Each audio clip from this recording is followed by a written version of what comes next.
Hello, welcome to the topic Organizing Seminars and Conferences, presented by Yumnam Oken Singh.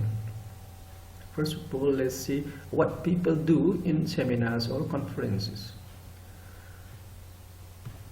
We have organizers who make arrangements for everyone, for the participants, for the guests, or even the keynote speakers.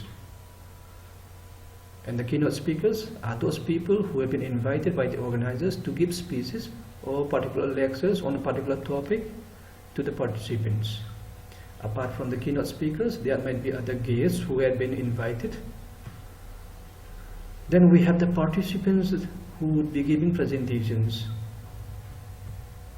And in order to organize such an event, we require manpower and money. Manpower is very important in the sense that without manpower we cannot do anything. So under this category we have the organizers and the support staff who would be making the arrangements. Then we have the keynote speakers and the guests. Then we have the participants. And coming to money. Money is also a basic need. Without money we cannot organize anything. So money is required for arranging venues. Of course, if you choose your own institute as the venue, you would be saving lots of money. Then we need money for buying registration kits as well as other gifts. Then it is also required for arranging ICT equipments, arranging transport. And by arranging transport, we mean arranging vehicles for transportation as well as for reimbursing transport allowances, like refunding the participants and the guests flight tickets, train tickets, etc. Apart from this, we need money for accommodation and food for everyone. Then how to organize? In order to organize these events, the steps have been categorized into 6 here. First of all, we have to establish the theme of the event.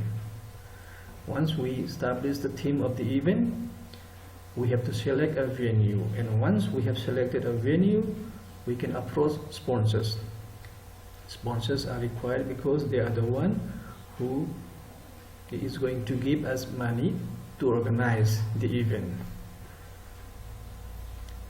After that, we have to go for marketing and publicity. Without marketing and publicity, nobody would know that we are organizing an event, and there would be no participants as well.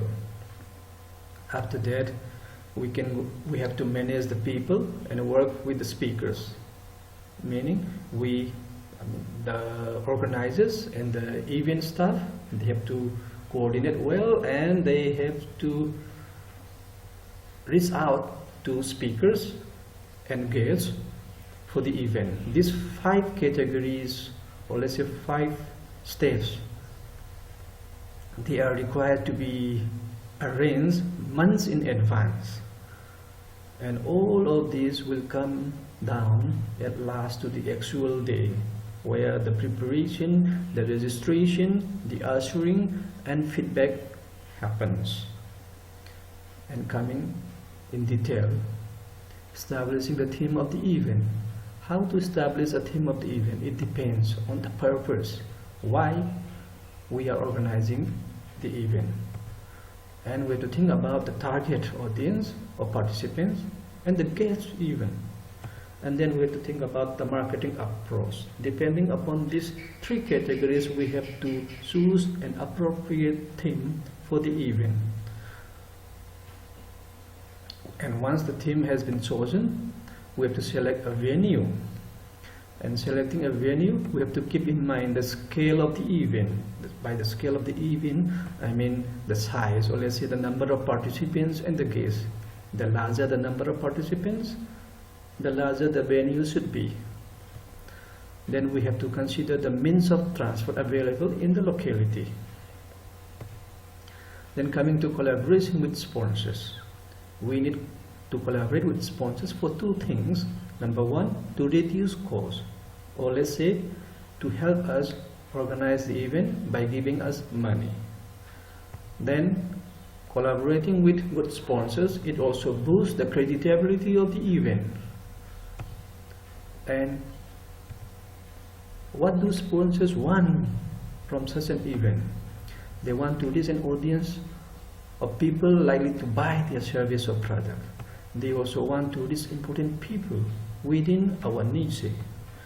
And they also want to give, let's say, sponsors will give money only to those events which they think or they believe that would be well organized, well attended, and be successful.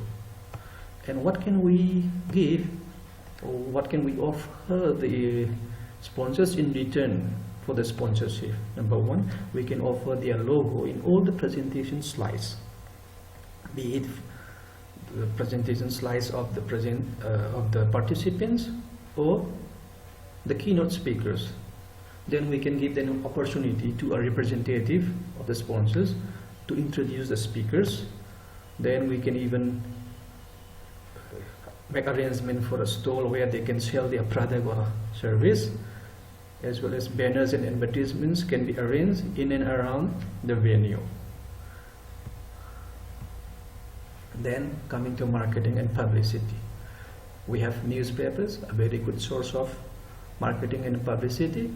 Then magazines, then we have televisions and radio. Even though these four means of marketing and publicity are very effective, they are very costly, so it is better to be avoided. Instead of this, we can go for the new, or let's say the modern means of marketing and publicity, like emails, social media like Facebook, WhatsApp, Twitter, or the others, and websites. By website I mean our institute website, and even our personal blogs. This means of marketing and publicity, it requires no money, so these are the ones we have to go for. Then coming to managing people, first of all the members of the organizers and the event staff, they have to coordinate well.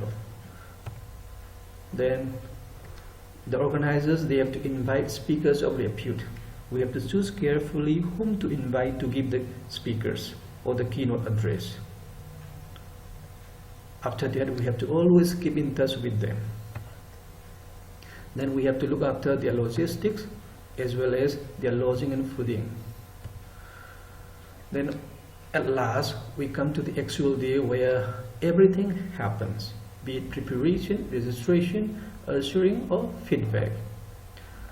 First of all the planning that we have been doing for the last many months, all will come down at last to this actual day, which will last for, let's say, a couple of days only.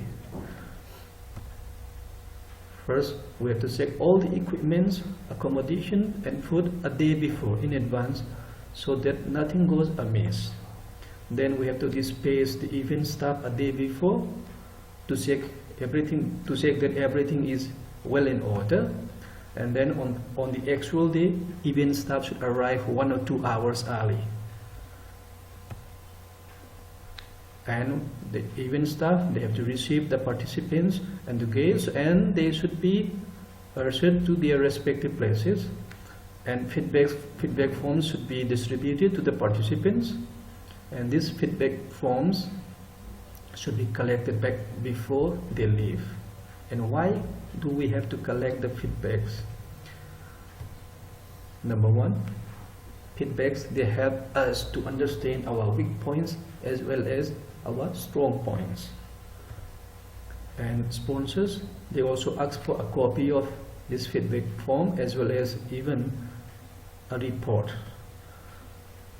And these feedback forms, it helps us to improve on the area that require our improvement, as we have learned about weak points from the feedback, which will help us organize such events better the next time.